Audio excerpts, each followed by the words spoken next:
안녕하세요. 오늘부터 신용어 비결, 신선이 되는 메커니즘 강좌를 진행하겠습니다. 여기 이제는 제목이 이제는 용어 비결인데요. 그 용어 비결이라고 하는 이것은 용어 비결은 보통 사람, 일반 범인이 환골탈태를 통해서 신선이 된다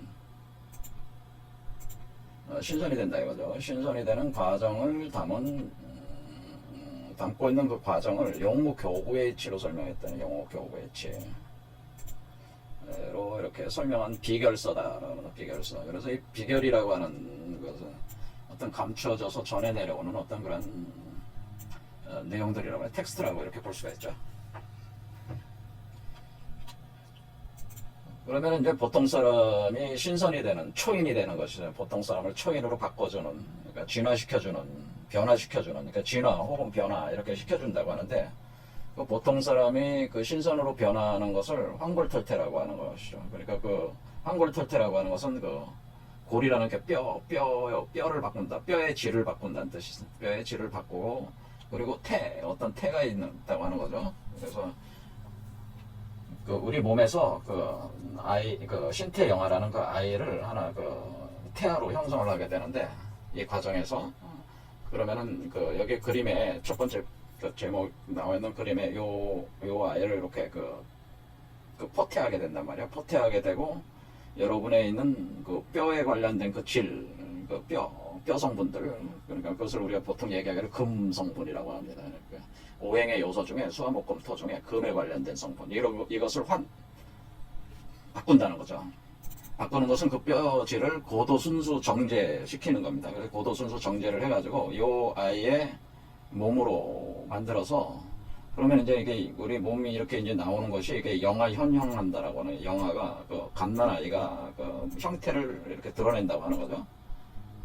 드러낸 뒤에 요 아이를 길러가지고, 요 존재를 길러가지고 탈태, 그러니까 밖으로 나오게 하는 거죠. 탈 과정이. 그러니까 출산시키는 거죠. 출산시키는 거예요. 출산을 시키는 이 과정을 통해서 여러분이, 보통 사람이 신선으로, 요게 이제 신선이 되는, 요거로 이제 바뀐다라고 하는 거죠. 그런 과정에서 여러분 자체의 골질이 다 바뀐다. 여러분 자신도 바뀐다. 범인의 질도 바뀌고, 이런 실체가 나온다고 하는 거죠. 그래서 제가 이걸 그냥 합쳐가지고 영아 현형, 진공 연형 그림이다. 이렇게 이제는 밑에다 이렇게 그림에 대한 이름을 제가 넣어놨는데, 제가 이렇게 해놓은 겁니다. 이거는. 그래서 요거는 성명규지에 나오는 그림들인데요. 요런 것이 나오는 형태다라고 하는 거예요. 그럴 때 우리가 영화가 나오는 담겨 있는 어떤 동그란 알이 있는데, 그 알을 가리켜서 우리가 이렇게, 그러니까 그냥 있는 게 아니고 여기 알 속에 있다고 하는 거죠. 마치 알 속에 있는 것 같아가지고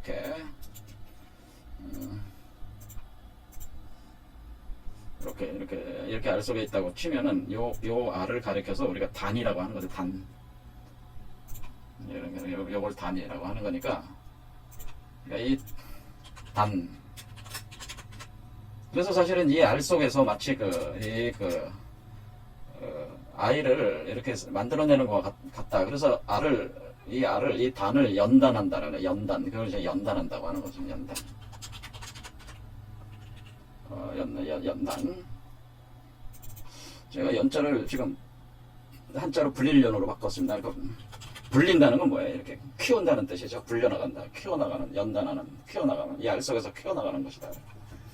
이렇게 되는 과정을 용어 교구의 이치로 설명해 준다고 하는 거죠. 그러니까 이 상징적인 동물을, 용과 호랑이가 서로 그리고 서로 교환한다는 건 뭐예요? 서로 교접한다고 하는 거죠. 서로 나눈다, 교환한다, 그런 뜻이죠. 어떤 기운을 서로 나누는데, 구한다는 건 서로 껴안는다, 이렇게 얽힌다, 껴안아서 얽힌다고 하는 거예요. 그러니까 용과 호랑이가 서로 껴안고 얽히면서 이렇게 돌아가는 이치로 설명한 비결이다라고 하는 것이 용어 비결이다라고 하는 거예요. 그래서 용어라고 하는 것이 일종의 우리 몸속에서 돌아가는 어떤 기운을 이렇게 표현을 해주는 것인데, 이 기운을 우리가 이제는 그걸 사신도로 이렇게 보면은, 용이라고 하는 것은 동청용입니다. 동청용.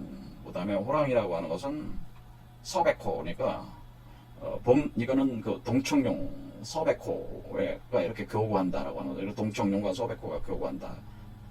그래서 동쪽은 봄의 기운, 호는 서쪽의 기운 이렇게 되는 거죠. 그 다음에 용은 봄의 기운, 호는 가을의 기운. 이렇게 이 두 가지 기운들이, 그러면 용은 목의 기운, 호는 금의 기운. 이게 이제 이렇게 혼합이 되는 그런 개념으로 융합이 되고 혼합이 되고 변화가 되는 그런 이치로 이렇게 이게 상징으로 이렇게 표현해 준 것이 용어라고 하는 그 기운을 표현해 줄 때 그렇다고 하는 거죠. 근데 우리가 이제 이게 보통 사람이 신선이 되는 과정을 용호비결이라고 이렇게 해서 많이 나오게 사람들에게, 일반 사람들에게 알려진 것이, 여러분들도 뭐 잘 아시다시피 책이 윤홍식 씨가 쓴 용호비결이라는, 윤홍식 씨가 쓴 게 아니고 이건 이제는 윤홍식의 용호비결 강의라고. 자, 저는 뭐 개인적으로 윤홍식 씨는 잘 모릅니다. 사실 별로 관심은 없습니다, 개인적으로. 그런데 이분이 그 용호비결 강의 책을, 용호비결, 여기서 용호비결, 근데 이분이 구독자가 거의 한 10만이 넘었어요, 최근에. 그러니까 엄청난 이쪽 계통에서는 공부도 깊고 많은 분들에게 이제는 깊은 영향을 이제는 끼치신다. 제가 볼 때는 상당히 부정적인 것보다는 긍정적인 영향을 많이 주고 있는 것 같아요, 이 사회에. 그래서 저는 좋게 보는 입장입니다. 그런데 이분이 이렇게 쓴 이 책이 뭐냐면, 이분이 원래 단전호흡을 공부를 좀 많이 하신 걸로 제가 알고 있습니다. 단전호흡. 뭐 스승이 봉우라는 분이시라고 하는데, 그분도 뭐 유명하신 분이라고 알려져 있지만은, 제가 뭐 따로 그분을 이렇게 한 거는 없으니까, 모르니까. 아무튼 그런 계통에, 그러니까 단전호흡 쪽으로 공부를 많이 나름대로 하셨다네. 스승을 모시고 하셨다. 그래서 어떤 그 공부의 체계 자체가 상당히 단전호흡에 관련돼서 이렇게 체계가 좀 많이 잡혀 있죠. 그래서 우리가 호흡법, 이런 이제 호흡법으로 이렇게 하는 수련 체계를 정립을 하는데, 그 나름대로 이론적 그것들을 이렇게 구성을 할 때 바로 용호비결인데, 요 용호비결을 이걸 이제 직접 저술한 거는 아니고, 이 용호비결이 이제는 우리 조선시대에 정북찬 선생이라고 해서, 정북찬. 이제 어느 분이 이제는 인터넷에 올라온 자료 그대로 가져온 겁니다. 이 정북찬 선생이 중종 원년에 1506년에서 태어나셔가지고 명종 4년인 1549년에 돌아가셨다고 하는데, 이분은 이제는 용호대사로 이렇게 알려진 분이에요. 용호대사. 그러니까 이분이 용호대사예요, 용호대사. 그러니까 세상에 용호대사로 알려진 분이에요. 이렇게 용호대사다. 그래서 아주 뛰어난 천재였습니다. 천재적인 분이셨고 엄청난 분이셨죠. 그래서 이분이 용호대사로 알려질 만큼 굉장히 용호비결에 대한 어떤 그런 선도적 이치에 밝았다고 하는 거예요. 그래서 용호비결이라는 책을 써내셨는데, 그것이 이제는 제가 볼 때는 일종의 신선이 되는 과정에 대한 뭐라고 해야 되나, 전체적인 매뉴얼은 아니고 이렇게 서책자식으로, 그러니까 축약본이라고 해서 축약, 자신이 이제는 핵심만 이렇게 자신의 선도 수행에 있어서 핵심적으로 이렇게 개념을 키워드 중심으로 이렇게 잡아놓은 자그마한 서책자를 하나 만들었다라고 하는 거죠. 서책자. 그러니까 그래서 이 서책자 이름을 용호비결이라고 했더니, 그러니까 이게 용호비결에 대한 어떤 상당히 신선이 되는 과정에 대한 전반적인 내용을 다 담은 거는 아니다. 뭐냐면 주로 신선이 되는 과정에서 양생법에 관련된 것들을 용호비결이라는 이치로 서책자로 짧게 축약으로 이렇게 만들어냈다고 하는 거죠. 이런 게. 그래서 여기서 보면은 인터넷에 올라온 글을 보면은 요거에 대해 설명을 잘 해놨어요. 이 정북찬 선생이 쓴 용호대사 2번, 그러니까 이분이 쓴 용호비결의 본론을 보면은 정신수련의 전개 과정을 길을 폐하고, 그러니까 가둔다는 뜻이죠. 태식, 태아호흡을 한다고 하는 거죠. 그 다음에 주천하우 한다고 하는, 몸에다가 불의 기운을 돌린다, 또 절도 있게 돌린다라고 하는, 그때 세 단계로 구분해서 내단 수련, 그러니까 내단이라는 거죠. 지금 제가 단이라는 얘기를 썼잖아요. 여기 요 내단, 사람 몸속에 있는 단이니까 내단이라고 하는 겁니다. 자, 내단. 요 내단 수련이라는 것이 결국 조식호흡법인 그러니까 조식호흡이라는, 조식하는 것이, 조식호흡이라는 건 어떤 조절한다는 뜻이죠. 태식호흡, 어떤 태식, 그러니까 조식호흡한다. 그러니까 호흡을 조절하는 것인, 호흡 조절하는 과정을 처음 의식적으로 호흡 조절할 때 폐기 과정에서 많이 하니까, 결국 조식호흡법인 폐기를 전적으로 연마한다고 하는, 이 폐기 과정을 전적으로 연마함으로써 점차 귀근 복명한다는 것, 또 근본으로 돌아가는 거죠. 근본으로 돌아가서 다시 부활을 한다는 거죠. 생명을 다시 부활시킨다고 하는. 그래서 귀근 복명시킨다고 하는. 자, 우리가 지금 이것은 귀근 복명의 과정이라고 이렇게 보는 거예요. 왜? 여러분도 보시다시피 지금 우리가 이 과정에서 여러분이 요 영화로 현용될 때에 여러분이 다시 요 영화가 바로 귀근, 그러니까 근본으로 돌아간 여러분 자신의 형상이란 말이에요, 이게. 그러면은 이 영화가 몸 밖으로 태어난다고 하는 것은 뭐예요? 여러분의 여러분의 혼이 이 영화로 옮겨가는 거니까 사실은 여러분이 죽어서 다시 부활해야 된다. 그래서 복이라는 게 부활한다는 뜻이란 말이에요. 부활해서 목숨을 가지게 된다. 그러니까 이 몸으로 이렇게 태어나면 이제 이 존재 자체가 뭐예요? 귀근 복명된 상태죠, 이게. 그래서 여러분은 귀근 복명이다. 이걸 귀근 복명된 상태. 그러니까 근본의 세계로 돌아가서, 그 뿌리로 돌아가서 새로운 생명체로 다시 부활. 그러니까 이 복명이라고 하는 것은 중생한다고 하는 거예요. 그래서 중생, 거듭남. 중생이라고 하는 거예요. 다시 태어나는 거죠. 이 거듭남을 통한다는. 근데 거듭날 때에 이 여러분의 그 현실 세계에서 태어나는 것이 아니라 근본적 세계에서 다시 거듭난다고 하는 것이 귀근 복명이라고 하는 겁니다. 자, 이런 과정이 여기 그래서 귀근 복명의 도의 모태 지식이다라고 해요. 그래서 그러니까 엄마가 되는 거죠. 여러분이 그 엄마가 돼서 여러분 몸이 엄마가 되잖아요. 엄마, 그렇죠. 엄마가 되는 여러분이 몸이 엄마, 모가 된다. 그러니까 엄마가 그 아이를 품고 있는 것과 같은 것이 되는 거고 모태 지식이다. 그러니까 여러분은 엄마가 되고 요 아이는 태아가 돼서 모태 지식한다라고 하는 모태. 그렇죠. 요 아이는 태아니까 모태가 서로 어떻게 되는 거예요? 지식한다라고 하는 거예요. 지식하는 건 뭐예요? 여기에서 모태 지식, 그러니까 모와 태가, 모체와 태아가 서로 왔다 갔다 하면서 기운과 에너지와 정보를 주고받으면서 그 주고받는 그 과정 자체를 호흡으로 한다는 거죠. 식한다고 하는 거죠. 그래서 이게 자식 식자이기도 하고 호흡할 때 식자이기도 하는 겁니다. 자, 호흡을 통해서 자식을 생산한다. 이 자식 식자. 자, 그래서 자식이 호흡을 하는 거죠. 여러분 몸 안에 있는 이 아이가 태어날 때도 여러분 몸 안에서 호흡을 하게 돼요. 그래서 천문과 지호를 열고 닫고 하는 거고, 이것도 천문과 지호를 열고 닫고 하면서 물질과 정보 에너지를 이렇게 주고받는 것을 모태지식 이렇게 볼 수가 있습니다.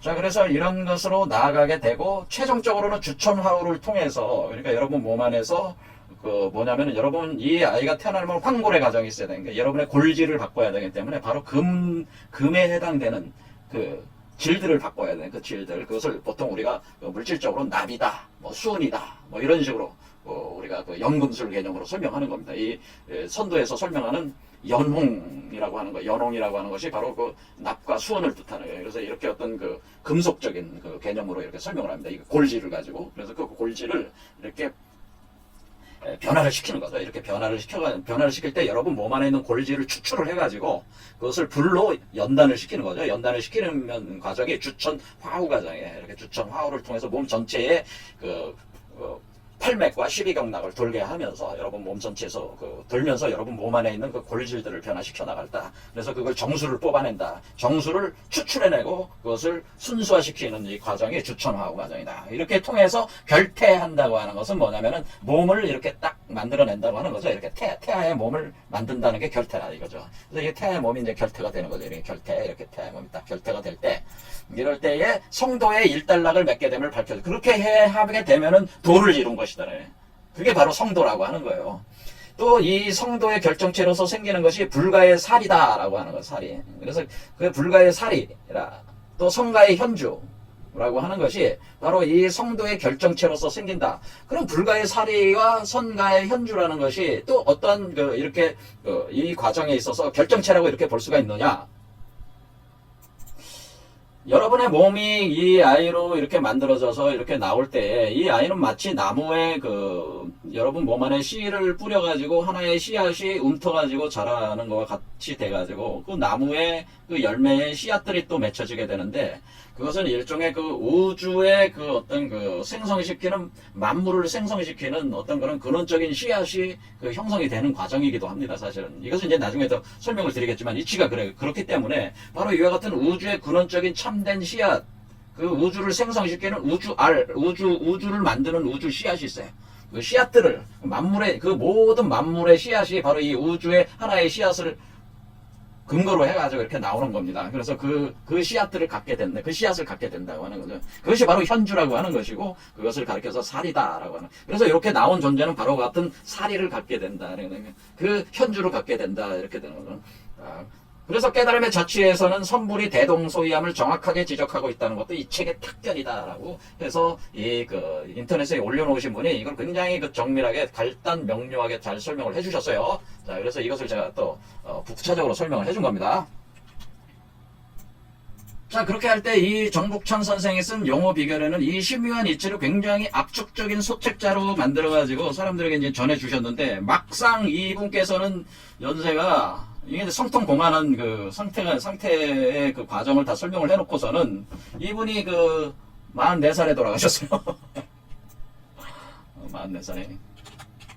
졸을 하셨다고 하는. 그러니까 손도 수련한 분답지 않게 44살에 졸을 하셨으니까, 의외죠. 자, 그래서 어쨌든 이분이 이제 살아가는 인생에 있어서 이렇게 자기 수명을 단축시킬 수밖에 없는 사건들이 있다고 합니다. 아무튼 대단하신 분이었다고 하는 거예요. 그러니까 타인을 위해서 자기 생명을 깎았다, 그런 과정이 있다고 합니다. 자, 그래서 이분이 이 남긴 책을, 이걸 가지고, 제가 알기로는 이 책을 읽어보진 않았지만은, 이 용어비결, 정북천 선생의 용어비결 소책자를 가지고, 윤옥시 선생도 자신이 단전호흡 쪽에서 이렇게 나름대로 수련법으로는 이렇게 해왔기 때문에, 이거와 결합을 시켜서, 이거를 소개하는 개념을 통해서 자신의 어떤 그런 수행 체계에 대해서 나름대로 정립을 해가지고, 이 용어비결 강의다. 이걸 만들어냈다. 저는 그렇게 본다. 이런 얘기죠.